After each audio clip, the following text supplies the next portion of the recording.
2025. Mahujaji katika matumaini.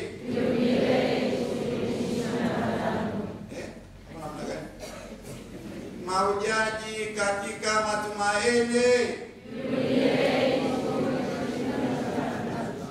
Sinodi Ibo Katoliki Moshi.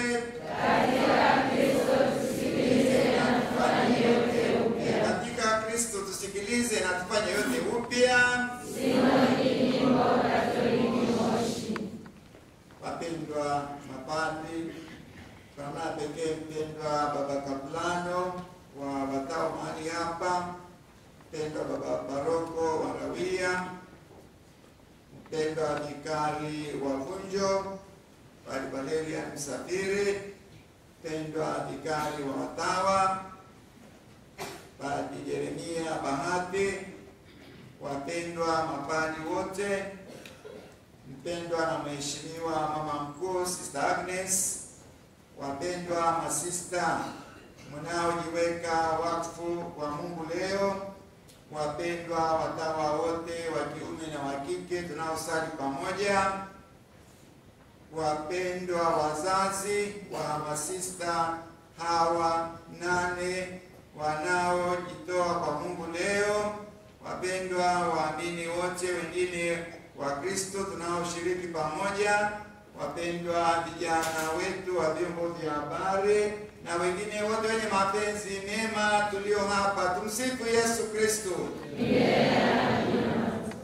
Ndugu zangu, tuko hapo kwenye sherehe kubwa ya watawa wetu. Awali ya yote tunamshukuru sana Mwenyezi Mungu kwa kutujalia zawadi hii mpya, hii nguvu mpya na matumaini mapya katika kanisa anayojalia kanisa leo. Hawa watawa 8 ambao leo wanajitoa kabisa kwa Mungu Roho Mtakatifu, kwa kanisa, kwa shirika, ni zawadi kubwa sana. Tunaanza hapo kutoa shukrani za dhati kabisa kwa Mwenyezi Mungu. Lakini pongezi tunatoa za pekee kabisa kwa masista hawa kwa uthubutu wao wa kufikia na kuingia katika hali hiyo ya kujitoa kabisa na kwa milele kwa Mungu Roho Mtakatifu, kwa kanisa na kwa shirika. Kwa hiyo leo katika kanisa, ndugu zangu, katika Kristo tunayo zawadi mpya, nguvu mpya na watu wanaomwaga matumaini mapya katika kanisa, katika shirika na katika ulimwengu. Zawadi mpya, nguvu mpya, maana leo kabisa wanahama. Nguvu mpya inaingia kanisani na mbinguni leo. Wanahama, wanajiweka wakfu, wanaima. Sasa hiyo ni nguvu, ni zawadi mpya, nguvu mpya, lakini pia ni zawadi ya matumaini mapya katika kanisa na katika ulimwengu. Najua kwamba ingia shida kubwa, watu hawana matumaini. Yaani matumaini ni fadhila kubwa sana. Tukikosa matumaini ya dhati na hasa matumaini ya kiinjili, kwamba tupo hapa, tunasafiri, ni mahujaji katika matumaini yenye heri ambaye ni Kristo. Tunakwenda huko na tunaposafiri tunasafiri naye. Tusipokuwa na fadhila hiyo, basi maisha yanakuwa magumu sana na kuna kuhangaika na hata kuchanganyikiwa kwa wengine. Sasa watawa wetu, tupende tusipende, kwa hiyo hali yao leo wanatupa matumaini mapya, wanayamwaga matumaini mapya katika kanisa, kwamba kuna nguvu, kuna zawadi ya kimungu iliyo hai katika hili kanisa lake, iliyo hai. Kuna alama za uwepo wa Kristo uwepo wa mbingu mpya, uwepo wa maisha ya milele kati yetu. Ni matumaini, matumaini mapya, ni alama, ni miali yenye nguvu sana ya maisha yetu ya umilele. Watakuwa wanaishi maisha ya umilele, maisha ya mbingu, lakini wako hapa duniani. Lakini kwa namna yao si wenzetu tena, si ulimwengu tena. Sio ulimwengu utatembea kama watu, utaongea kama watu, wapi? Sio hauku tena. Sio kelete. Sinahama. Nahama na mnabaki hapa sasa, ndio mystery hii. Nahama na mnabaki hapa. Mhame vizuri na mbaki vizuri hapa. Sasa ndugu zangu, hiyo ni zawadi kubwa sana kwenye kanisa leo. Tunamshukuru sana Mwenyezi Mungu, lakini pia tunashukuru sana hawa masista wetu wale vijana kabisa walithubutu, wanamwambia kufa na kupona, nimeamua kuacha dunia, mimi nakuwa wa Yesu kwa milele. Makofi na vigelegele kwao.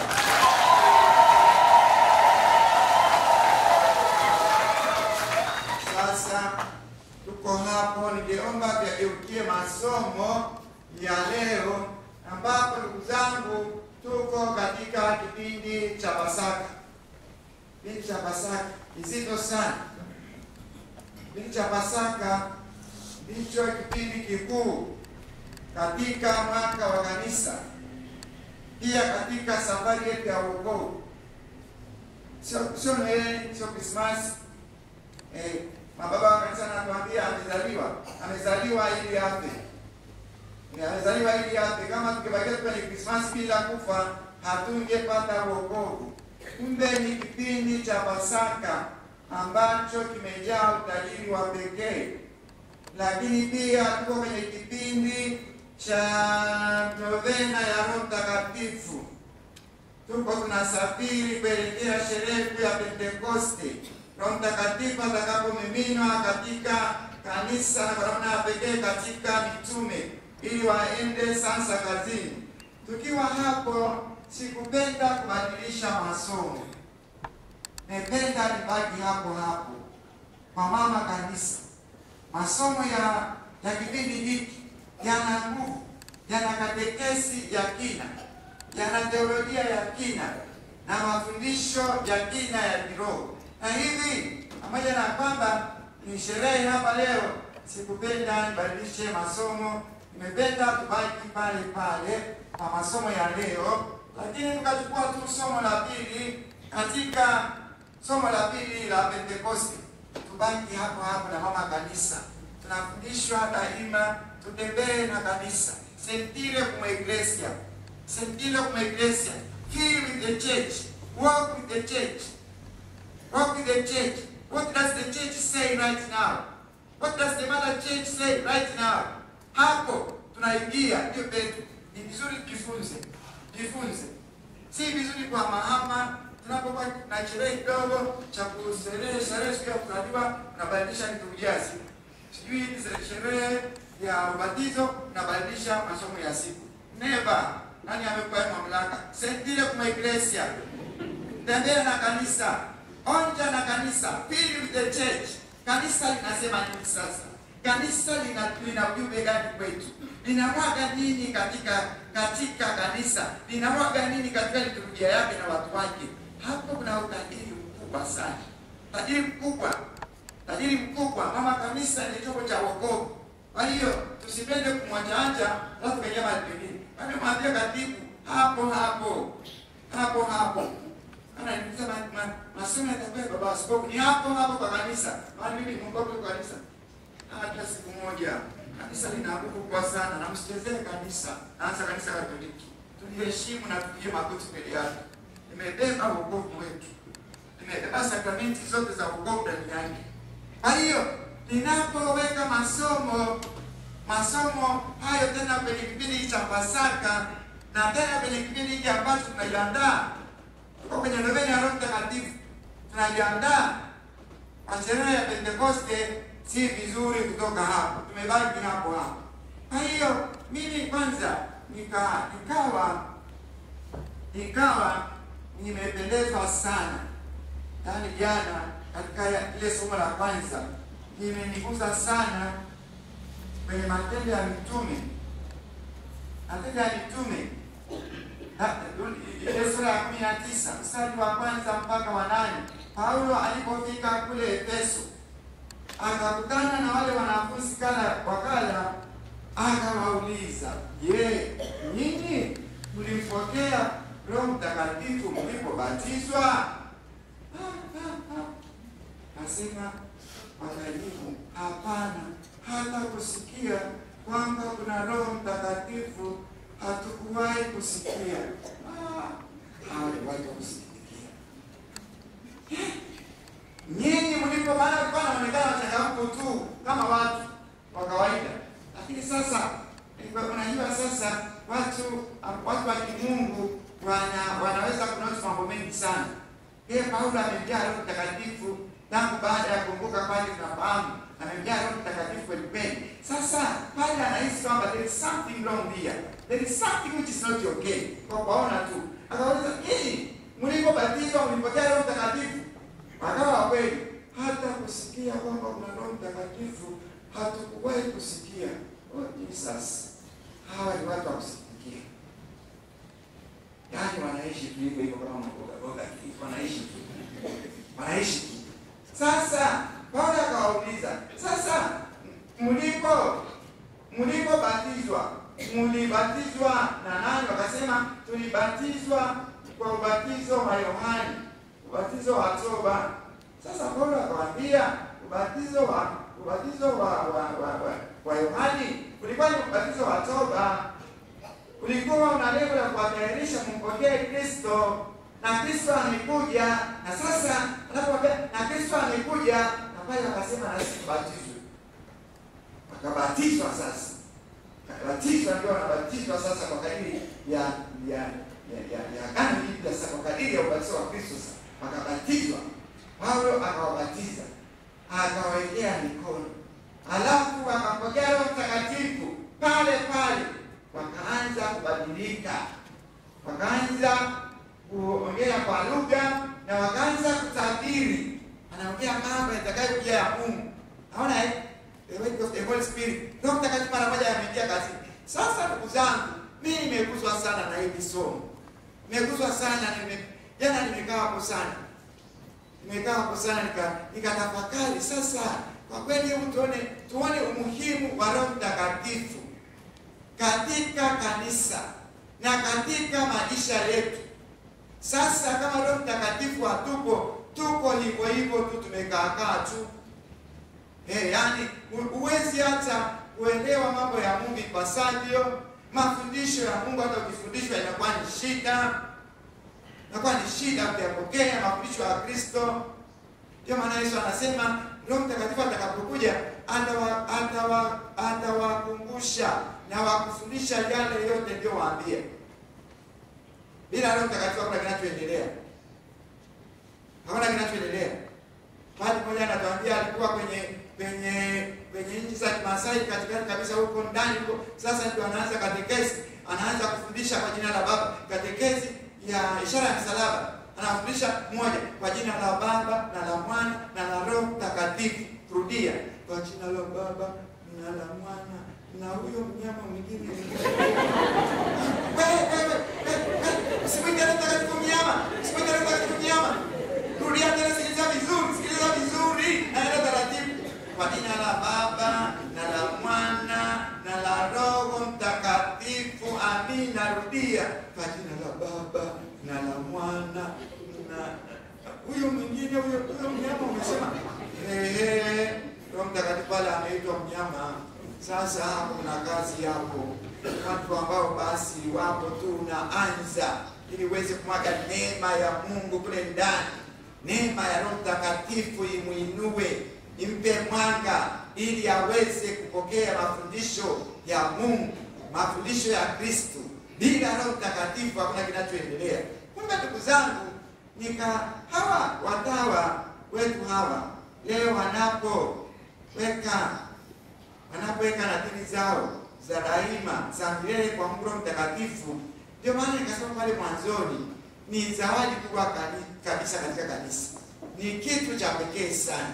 Ni kwamba tunajifanya tumezoea mambo haya ni kama lakini kuna zawadi kubwa sana ambayo Mungu Utatu Mtakatifu unapokea siku ya leo. Kanisa linapokea na ulimwengu unapokea. Hata kama sio Wakatoliki, ulimwengu unapokea. Kwa sababu ni hivi, wanapojiweka wakfu, maana yake wazazi mwelewe vizuri, ili mwaombea watoto wenu wape vizuri. Yaani nimepata bahati kuwa kweli ni wazazi wenye watoto. Wanapojiweka wakfu, wanakuwa ni mali ya Mungu. Wanatengwa, si wa ulimwengu tena, wamekuwa ni wa Kristo, ni wa ulimwengu wa milele. Na Yesu alisema, aliwaambia kwamba hamjui kwamba huko mbinguni hawaishi tena kama hapa, wanaishi kama malaika, hawaoi wala hawaolewi, wanaishi kama malaika. Yaani hapa wanaishi maisha ambayo wako duniani lakini si wa dunia, ni mali ya Mungu. Sasa kama ni mali ya Mungu, ni faraja kubwa sana kwa Utatu Mtakatifu. It's a great consolation. Hata napopita tu leo hapa, baada ya kusema of course I have got something here.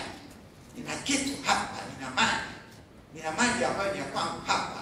Sina mtu mwingine. Ninyi vijana wa kiume mlioko huko nje, mmeposa. Yaani hapa, hii ni mali yangu hapa forever.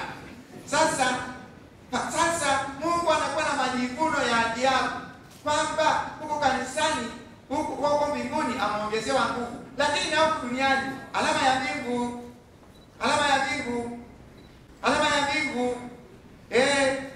Yaani mara nyingi mapadri ingawaje mnasema mapadri wengine mnapoona mapadri iko vizuri, hata wanapiga magoti, wanaomba kulamba mikono yake, wanapiga magoti, wanataka kushika kiatu, wamekutana na Yesu. Wameweka wakfu hao. Yaani anaonja tu kuna kitu hapa ambacho ni cha pekee, very special.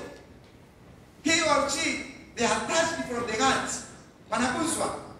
Sasa wazazi lazima muombee sana watoto wenu wasirudi huko nyumbani, wafie huku. Makaburi yao ni huku. Wasiwasukwe tena makaburi huko nyumbani. Huku kanisa tuna makaburi ya kutosha. Sasa nyinyi bahati mliopata na Mungu kwa kweli anawaheshimu sana.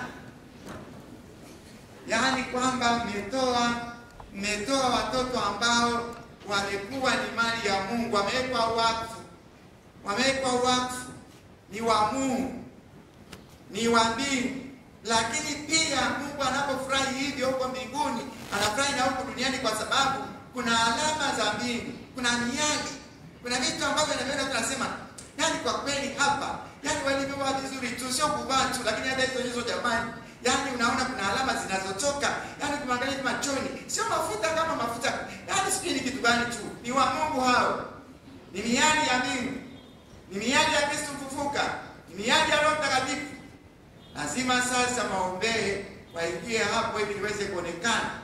Sasa hawa tunafurahi sana kwa sababu yaani hawa kwa kweli ndio watasaidia sana wanapokuwa kwenye utume. Kuna watu ambao hawajakutana na Roho Mtakatifu, au hata kama wamekutana naye, basi yaani amebaki pale tu walipopata sakramenti ya ubatizo na sakramenti ya kipaimara. Kuna ukavu ndani yao kwa sababu labda hawakuendeleza katekesi, hawakuendeleza mafundisho, hawakuendeleza kujiunga na kanisa, waweze kuendelea kuishwa ndani ya kanisa la Kristo.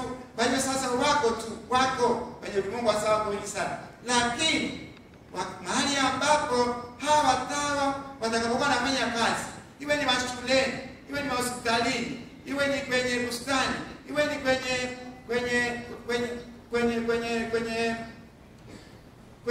kwenye mashamba ya shirika au ya kanisa, yaani wale wafanyakazi wanaona tu kwamba hapa si watu wa kawaida tu kuona wao. Wataona tu na baadaye wengine wakafanya, "Sema sister, jamani, sister mimi nimeshasahau sala ya baba yetu, naomba unikumbushe tena." Baba yetu tena na mimi nimeshasahau ile sala ya kubariki chakula, naomba tena, maana siku hizi sala ya kubariki chakula imesahaulika. Watu wanaingia kanisani wanaanza kula tu. Wanaingia mezani wanaanza kula tu. Wakiingia hapo mezani mambo yanaanza kuteremka, yaani hata kufanya ishara ya msalaba wanasahau. Lakini hata wanapomaliza basi hata kukumbuka kwamba kwa kweli tumeshiba, wanasahau tena. Sasa unasahau tena. Mwanzoni ulisahau kwa sababu ya harufu. Sasa umeshakula ile harufu ya kwako, unasahau tena. Mimi siwezi kuelewa hapo. Ndio udhaifu. Unaingia kwenye kanisa, ubaridi wa sala, ubaridi wa kutunza mapokeo matakatifu katika kanisa letu.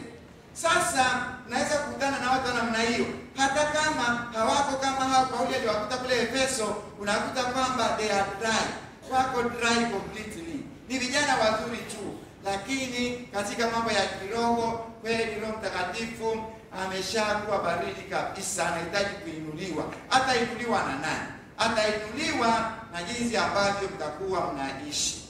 Na jinsi ambavyo kwanza kama kuna uwezekano wa kuwafundisha, lakini kwanza kabisa wanavyoona tu mnavyosali, mnavyotoa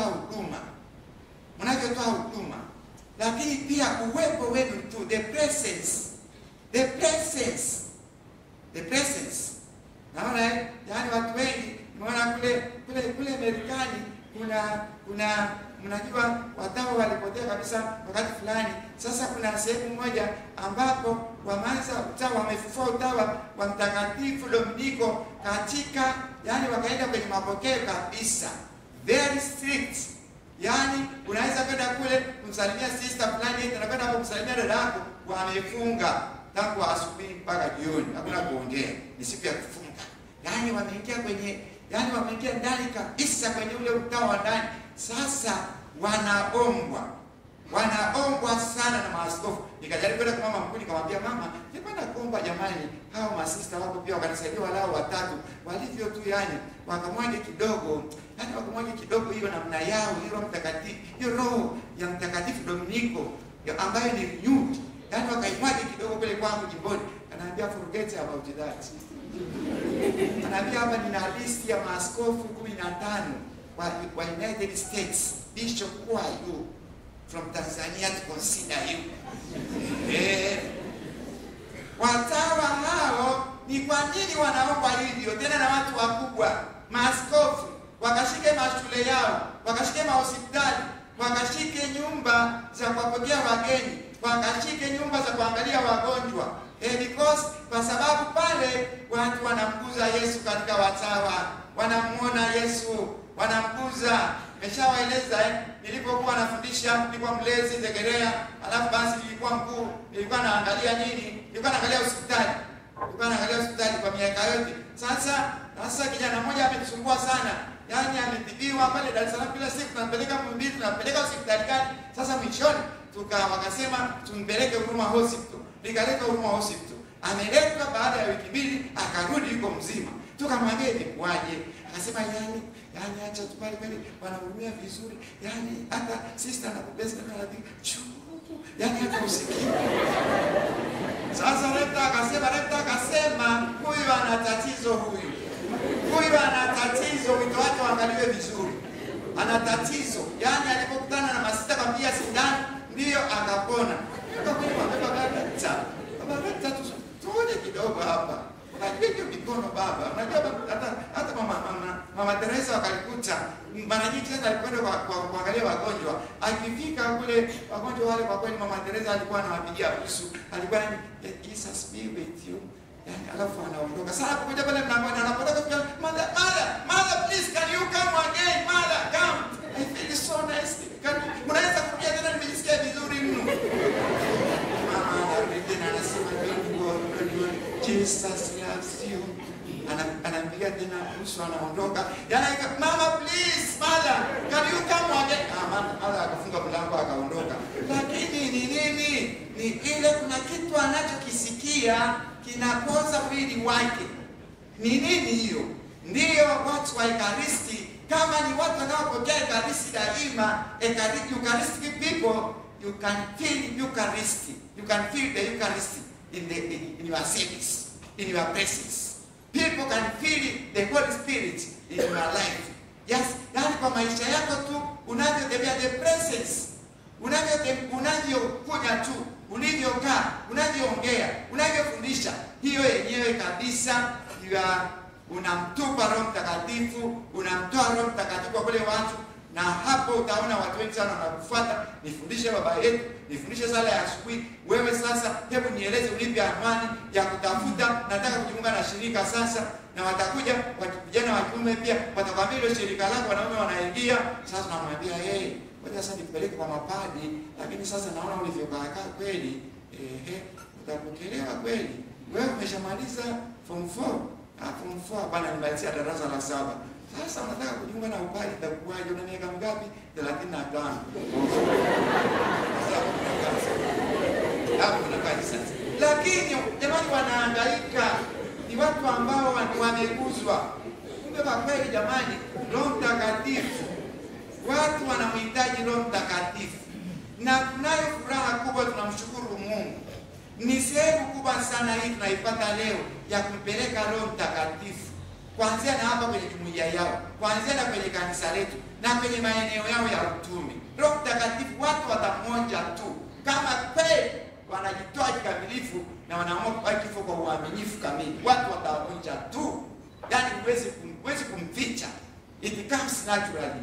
Kwa hiyo kwenye masomo hayo ya jana, hata somo la leo tena tumekwenda, tunamkuta Paulo pale. Tunamkuta Paulo pale jinsi anavyoongea juu ya mapaji ya Roho Mtakatifu. Kwamba Roho Mtakatifu ndiye kilele, ndiye sababu ya vipaji vyote. Paulo anatufundisha kwamba Roho Mtakatifu yeye ndiye anayefanya, tunajifunza tena kwamba katika maisha yetu Roho Mtakatifu ndiye chanzo cha karama zote, huduma zote, na hata namna mbalimbali za utendaji. Aina mbalimbali za utendaji ni Roho Mtakatifu amezikamata, ndiye anayezimwaga. Ni Roho yule. Yaani karama, alafu kuna huduma, alafu utendaji. Yeye anasema yote yeye ndiye anayefanya karama hizo zilete faida. Yaani anafanya karama hizo zilete faida na zilete umoja. Kwa hiyo hawa watawa tunaona wako 8 hapa. Tunapoangalia sasa swala tena la karama, maana hawa ni wa Roho Mtakatifu, lakini tena Roho Mtakatifu tena ndiye msingi wa karama zote na huduma zote na utendaji mbalimbali katika kanisa wote huko ndani yake. Kumbe kama ndio hivyo, anakuja tena anaelezea jinsi ambavyo kila mmoja ana karama ambayo ni ya pekee kabisa. Kama vile viungo vya mwili viko mbalimbali, lakini kila kiungo hata kama ni kidogo kabisa kina kazi yake katika ule mwili. Ni very special, yani ni cha pekee, huwezi kulinganisha na kingine. Sasa unapokuja katika tafakari ya kina, ukaona kwamba kweli leo shirika limepata watu 8, kanisa limepata watu 8, na Mungu amepata watu 8 ambao wako duniani. Kwa jinsi alivyo na hayo maajabu yake, kila mmoja ana karama tofauti kabisa. Karama tofauti kabisa na mwingine. Tofauti kabisa. Alafu namna ya utendaji wake ni kwanza huduma zinazotokana na zile karama ni tofauti kabisa na za mwingine. Alafu hata utendaji. Sasa hapo sasa ukizidisha hapa 8 sijui mara hizo karama, alafu uje sasa kwenye huduma zao nazo ni tofauti, ukija kwenye utendaji nako ni tofauti, kila mmoja. Na masisa ni vizuri mfanye msijione kwamba mmekaa benchi moja tu mkafikiri mmefanana, ni washirika moja wa Roho Mtakatifu. Mnafunga nadhiri za mwezi mmoja, lakini ni vizuri mwende mbele zaidi. Mjue kwamba every one of you are special, very unique. Yaani very unique. Yaani unategemewa sana hapa shirikani kwako, pale kanisani utakapale kwenye huduma utakayo, kwa sababu ni unique. Yaani huwezi kulinganisha vipaji vyako au karama zako na mwingine. Alafu pia hizo huduma zako ni tofauti kabisa unavyofanya mambo. Utendaji wenyewe ni tofauti. Labda twende kwenye mapishi, maana ndio tumezoea. Twende kwenye mapishi. Anaweza kuwa sister hapa, isiki kama kuna mpishi hapa. Na msiogope kuwa mpishi. Kuna watu ambao hataki kupika hata anasema that is out of date. Oh, out of date, why are you going to the table every day? Sasa kama hiyo sio kazi yetu tena. We are specializing in preaching the gospel. And that is preaching the gospel, for your information. Kupika ni kupreach the gospel. Kuhubiri, kwa sababu unapopika hivi vizuri unahubiri. Ili askofu anapokuja, padri anapokuja, sisa mwenzako anapokuja, afanye aweze kula vizuri, afurahi, amshukuru Yesu, amshukuru Mungu na aende kazini. Na kuombee uendelee kuchanua katika kupika. Tunasema kwamba yani kupika kila wakati hiyo mishapita na wakati ni kazi ya watu mama huko vijijini. Forget about that. Vijana kule Ujerumani, ulizeni ama sasa ambao wametoka Ujerumani. Yule vijana kule Ujerumani alimaliza chuo kikuu, anaomba application, anapeleka mara ngapi kupika, anakosa, anajiombea huko, anaanza kwenda kupakia usiku, anafagia vizuri, akimwona bosi wake amekuja anafagia vizuri zaidi, anainama anakaucha kabisa ili amwambie who are you? Anamwambia I have finished my PhD and I am not employed. Naona yani iko pale. Sasa mimi nawashangaa. Anyway, turudi kwenye somo. Sasa kwa mfano mmoja wenu hapa ana kipaji cha upishi. Sasa unakuta anavyopika. Yaani kwa mfano anaandaa sosi sasa ya wali, ya kula wali. Yaani alivyopanga vile vitunguu, anaanza amepanga vitunguu mahali pake, alafu akaja tena pale kwenye meza preparation kuna vitunguu, alafu akaja nyanya, alafu akaja nyama, alafu akaja pilipili, alafu sufuria ndio inafuata. Anaanza hivyo hivyo. Sasa mwingine akaja hapo sana kukuta ni mwalimu huko. Specialization yake ni Kiingereza. Anaingia pale mara moja anaanza na pilipili. Anaanza kuweka pilipili. Kumbe anaanza taratibu. Anaweka vitunguu, anaweka mafuta, analeta nyanya, analeta nyama, analeta mboga, anaendelea, analeta sasa ile binzari pamoja na pilipili. Sasa unaenda chukua sufuria, unaanza kuweka pilipili. Na hicho chakula kitakuwa ni pilipili tu. Ndio. Yaani tufikirie kidogo juu ya karama za Roho Mtakatifu. Ni za ajabu. Mpaka kule nyumbani kuna wakina mama ambao ni wapishi. Utafikiri wamesoma Ujerumani, wamesoma England, lakini ni vipaji vya Roho Mtakatifu. Wakina mama kweli ya uongo? Bala wanaenda shule. Ni karama za Roho Mtakatifu.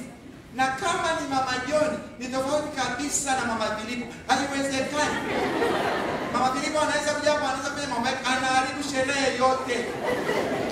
Maana anaanza na mambo yake, anaanza kuchukua sipii unga huko. Anaambia hapana, hapa tunaanza na vitunguu, tunaweka nyanya, alafu tunaweka nyama. Alafu tunaendelea hivyo nenda pata mpango na amevipanga pale. Kwa hiyo yani kuna vitu hivi msisichezee.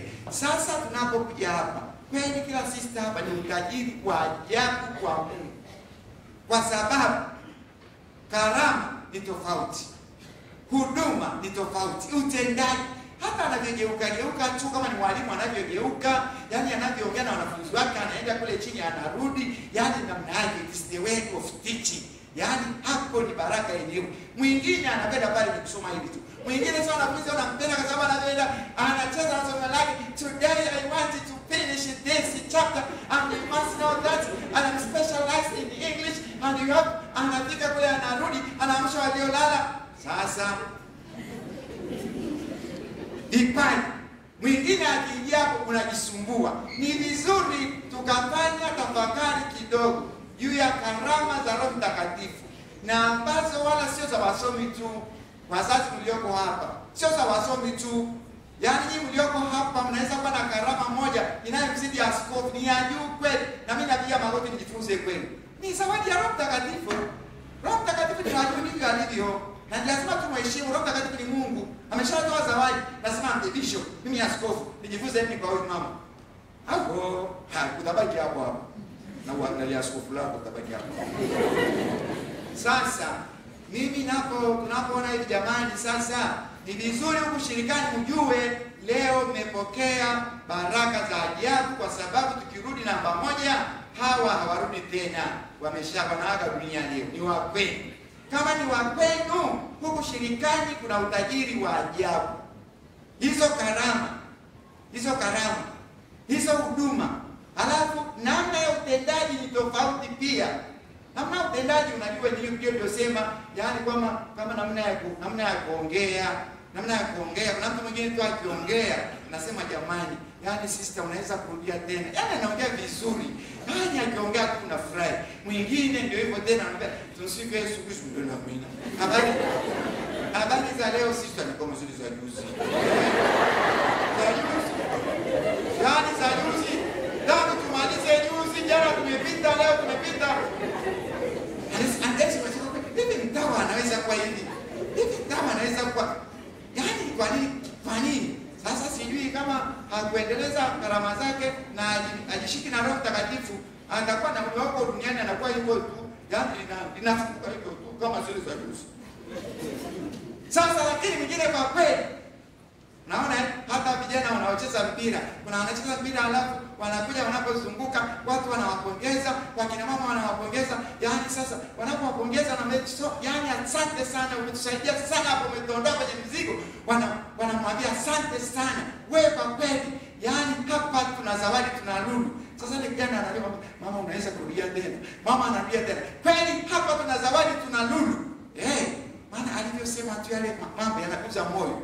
Sasa ni namna, na hapo ni namna ya utendaji. Karama zile zinawekwa kwenye utendaji. Huduma ile inapowekwa kwenye utendaji inaguza watu. Sasa ni utajiri mkubwa hapa, ni utajiri mkubwa wa kanisa la Kristo, ni utajiri mkubwa huko duniani leo, kwa sababu mjue kwamba wakfu sio wa kanisani tu, sio kwa Mungu tu, lakini tunaguza dunia nzima. Dunia nzima. Ndio maana ile Mungu anaogopa sana mahali ambapo kuna watu wenye wakfu. Si rahisi aje katika ya altari. Lazima ajiandae kweli. Na akija hawezi kuweka ubaya wote hapo alafu ataondoka salama. Anaweza kaondoka salama, lakini usiku atapata shida sana. Hawezi kuchezea mambo ya wakfu. Sasa ndugu zangu, hilo lazima tulione na tumshukuru Mungu. Na nyinyi wahusika. Kwa kweli tuwaombe mlifahamu hilo na mjue kwamba sasa nyinyi mnakuwa na hizo zawadi nzuri namna hiyo. Lakini kwenye sasa somo lile la kwanza tena, Paulo unamsikia Paulo anavyosema kwamba kwa kweli amehudumia tangu alipoingia pale Efeso. Anasema nimehudumia, yani nimekuwa kati yenu kwa utakatifu wote. Anawaita wale wazee wa kanisa, na pale Efeso anawaambia nyinyi wenyewe mnafahamu tangu siku ya kwanza nilipoingia hapa Asia jinsi nilivyokuwa kwenu katika wote, nikimtumikia Bwana kwa unyenyekevu wote na kwa machozi na majaribu yaliyonipata kwa wingi kutoka kwa Wayahudi. Lakini mimi sikuacha kamwe kuhubiri ile habari njema ya neema ya Mungu. Sasa tunaombea leo, Paulo ametuambia, anasema hiyo kwenye somo la kwanza leo. Sasa amesema ameingia kwenye utumishi, basi hakuna shamba la utumishi, hakuna uwanja wa utumishi mahali popote. Watawa mnafahamu, wewe umebaki hapa nyumbani, unaangalia hapa nyumbani, huko kule Dar es Salaam, huko Marekani, huko Ujerumani, huko India, hakuna uwanja wowote wa utumishi, uwanja wowote, shamba lolote la utumishi ambalo halina, yani ni nzuri tu utakuwa unacheka hata Januari mpaka Disemba. Hapana. Lakini Paulo anasema alihudumia, hata hivyo alihudumia kwa unyenyekevu wote. Ingieni tena, izamisheni katika shamba la Bwana, katika uwanja wa utendaji, mkiwa wanyenyekevu. Unyenyekevu wa kiinjili, unyenyekevu wa mama Bikira Maria. Baba wa kanisa ametuambia unyenyekevu ni mama wa fadhila zote. Katika unyenyekevu wenu fadhila nyingi zitazaliwa: hekima, busara, uvumilivu, upole, hamu ya kuwa mtakatifu kama Yesu alivyo mtakatifu. Kwa hiyo Paulo anasema alikuwa mnyenyekevu, na jinsi alivyokuwa mnyenyekevu, yale mateso hakuyaona kwamba ni kitu. Unajua, unapokuwa mnyenyekevu unajiweka kwenye ile nafasi ya Kristo na unajisamisha. Sasa unaona kwamba for the sake of God, mimi niko hapa kwa ajili ya Kristo, kwa ajili ya Mungu, kwa ajili ya kuhubiri habari njema. Lazima nihubiri habari njema hapa, lazima Roho Mtakatifu apokelewe hapa. Sasa ukiwa hivyo na umepangwa na huo unyenyekevu wa Injili, si rahisi ushindwe, si rahisi uingiliwe na usumbufu wa yule mwovu, kwamba ni kwa nini maisha haya, kwa nini kuishi na watu namna hii, kwa nini mtu hapa anisumbue hivi, kwa nini? Sasa ndio hivyo. Sasa uko kwenye uwanja wa utendaji wa kuishi sasa yale ambayo ya kuishi wito, lakini unaishi mahali pake. Basi na watakatifu wametuambia utakatifu wetu uko pale tunapoishi. Wale unaoishi nao kama ni wanne kwa muda wa mwaka mmoja, jinsi unavyowavumilia, jinsi unavyowahudumia, jinsi unavyowashirikisha mambo mema, utakatifu wako uko pale. Sio sana katika sala zako za usiku na pale jinsi unavyokaa nao, au nyenyekevu na kuvumilia masulubu yote tunayokutana nayo, tukiwa tunatambua kwamba utumishi wa ile habari njema ambao ndio uko katikati ya maisha yetu na katikati ya wito wetu una nguvu zaidi kuliko hayo mengine yote. Tunaposema utumishi wa ile habari njema, maana yake Kristo Yesu yuko katikati ya utume wetu. Kila kitu tunachokifanya nasema kwa sifa na utukufu wa Yesu, kwa sifa na utukufu wa Kristo, kwa sifa na utukufu wake. Sasa kama tukijizamisha hapo, na si kwa maneno tu, lakini pia katika sala jinsi tunavyojiunganisha na Yesu kwa namna mbalimbali, katika sala zetu, katika sakramenti takatifu za kanisa, katika neno la Mungu, katika kufunga. Tendo la kufunga limepotea huko kanisani. Tufunge. Kufunga kuna nguvu kubwa sana, kwa sababu unapopata ile njaa itolee, mwambie Bwana Yesu, hii natolea kama sala yangu nzuri ya kunisaidia katika hili jambo. Utaona maajabu. Siku hizi maacha kufunga haya sawa tu, nimesema hakuna shida. Yaani siku hizi, mateso yako mengi, unafunga tena. Si ndio yule mwovu anafurahi? Yaani huko duniani sasa hivi unapoangalia hata ya maoni ya sinodi yalivyokuja, mambo yalivyo hata jikoni hapa, kuna mambo ambayo kama Yesu alivyosema ya namna hii yanatoka tu kwa kusali na kufunga. Mambo ya namna hii yanatoka tu, mashetani ya namna hii yanatoka tu kwa kusali na kufunga. Kwa hiyo wapenda masista, msiondoe tendo la kufunga katika maisha yenu. Najua kwamba lipo, lakini tena mliinsist, mliweka, na kila mtu binafsi aende na kwake. Na nyinyi kama jumuiya ya watu wanne watatu, mnamsomea mwenzenu ambaye amefunga. Unafunga nini hapa? Na tumpe pongezi, mwambie funga kwa ajili yetu bwana. Sisi hatuwezi kama wewe. Tusaidie na sisi tufunge kama wewe. Lakini tusianze kumsomea. Bwana umekuwa Yesu, umekuwa mtakatifu, mbatizaji wewe, kila wakati hapa maji hunywe. Sasa kwenye jumuiya pia, hata kama ni za huku ndani za nguo nyeupe, zina mambo yake. Simama imara katika Kristo. Simama imara kama nafsi, ili uweze kupita. Ndugu zangu, tunapofurahi na tunapowaasa hawa watawa wetu, ninawaomba pia sana na sisi tuwaombee. Tumepata zawadi nzuri. Nilipokuwa naangalia asubuhi nikasema, ni heri nani za Injili tunazo leo, mama mkuu? Heri nani? Kuna heri nani leo za Injili zimeingia shirikani? Heri nani? Bali ya kwanza asubuhi, najua ni ya kwanza, ya pili, ya tatu, ya asubuhi nani ya nani. Kwa hiyo ni heri nani za kiinjili tumezipata katika shirika, tumepata katika kanisa, tumepata, dunia imepokea. Hii ni lazima kushukuru na tuwaombee. Wazazi, nirudi tena kuwaomba. Leo mmekuja hapa. Tumefurahi sana mmekuja kukaa pamoja na sisi, lakini tunaomba muombee sana. Muombee sana. Na nyinyi wote mlioko hapa tuwaombee sana. Pamoja na mambo mengine yote ambayo yako huko mazuri, basi lakini la kwanza hapa ni kuombea sana.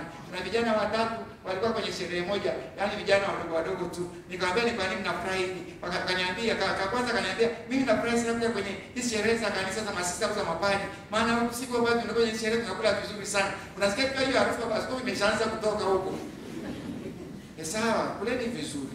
Masista wanataka kula vizuri sana.